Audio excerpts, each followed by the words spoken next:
नमस्कार दोस्तों महाराष्ट्र में महायुति की सरकार आ गई, लेकिन तनाव अभी भी यह है कि दिल्ली में जो सरकार है, जिस सरकार के मुखिया नरेंद्र मोदी हैं, वो सरकार अभी भी भारतीय जनता पार्टी की सरकार नहीं बन पाई है। यानी बहुमत का आंकड़ा बीजेपी के पास, मोदी जी के पास नहीं है। वहां वो अभी भी 240 पे हैं।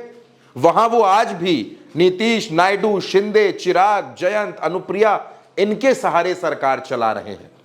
और अगर आप नरेंद्र मोदी और अमित शाह की पूरी राजनीति को देखेंगे तो ये दोनों गठबंधन की सरकारों को चलाने में यकीन नहीं रखते, और इस वजह से एक सनसनीखेज खबर सामने आ रही है। यह खबर शिवसेना उद्धव गुट के बड़े नेता, मुख्य प्रवक्ता संजय राउत के हवाले से है।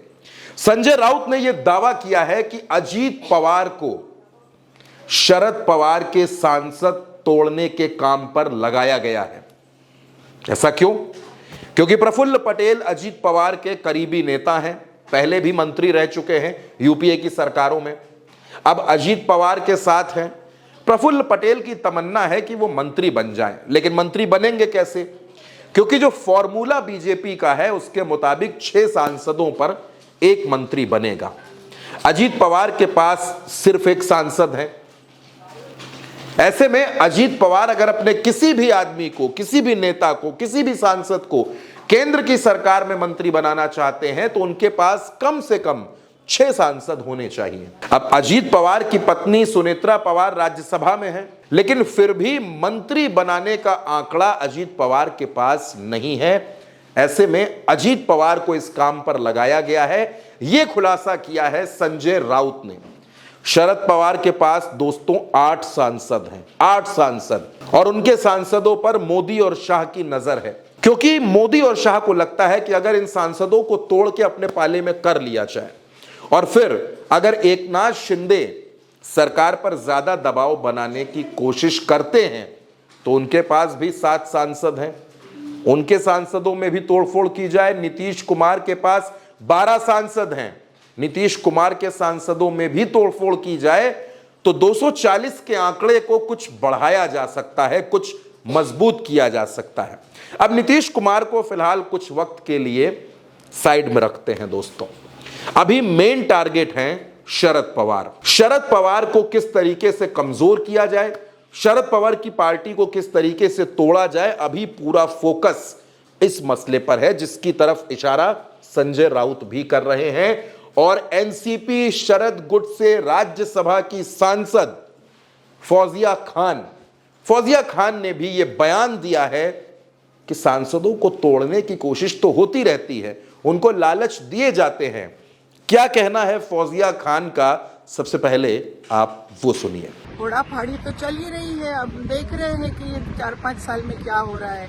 हर जगह ये फोड़ाफाड़ी, डरा के, धमका के और कोई लालच देके, ये सब काम तो हो रहा है, तो हो भी सकता है। अब दोस्तों ये खबर हैरान करने वाली है, ये खबर चौंकाने वाली है, लेकिन क्योंकि संजय राउत इसकी तरफ इशारा कर रहे हैं और महाराष्ट्र का चुनाव भी खत्म हो गया है, ऐसे में एक बार फिर ऑपरेशन लोटस शुरू हो सकता है। एक बार फिर दूसरे दलों के सांसदों को तोड़कर, उनकी पार्टियों को तोड़कर खुद को मजबूत करने की कोशिश शुरू हो सकती है। दोस्तों महाराष्ट्र में शिवसेना के 57 विधायक जीते हैं, 57।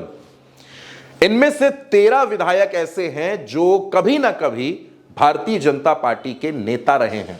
भारतीय जनता पार्टी में रहकर भाजपा का झंडा उठाकर उन्होंने राजनीति की है, लेकिन आज वो शिवसेना के विधायक हैं। चंद्रशेखर बावनकुले ने स्टेटमेंट भी दिया है कि महाविकास आघाड़ी के विधायक उनके संपर्क में हैं। और ऐसे में जब आप इस खबर की एक एक कड़ी को जोड़ते हैं, संजय राउत का बयान, फौजिया खान का बयान, महाराष्ट्र की स्थितियां, दिल्ली की उथल पुथल और 240 का वो नंबर जो बीजेपी के पास है, तो ये कड़ियां आपस में जुड़ती हैं और तब ये पता चलता है कि वाकई कोई ना कोई कोशिश ऐसी है ताकि शरद पवार, जो महाराष्ट्र की राजनीति के चाणक्य हैं, उनकी पार्टी को तोड़ दिया जाए, तोड़फोड़ करा दी जाए और खुद का आंकड़ा, खुद का नंबर बढ़ा लिया जाए।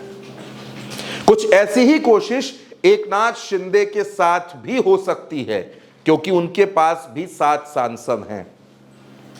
यानी कुल मिलाकर जो पूरी राजनीति है, अब इस बात पर फोकस किया जा रहा है कि किस तरह भारतीय जनता पार्टी 240 से बढ़कर 272 के नंबर तक पहुंच जाए।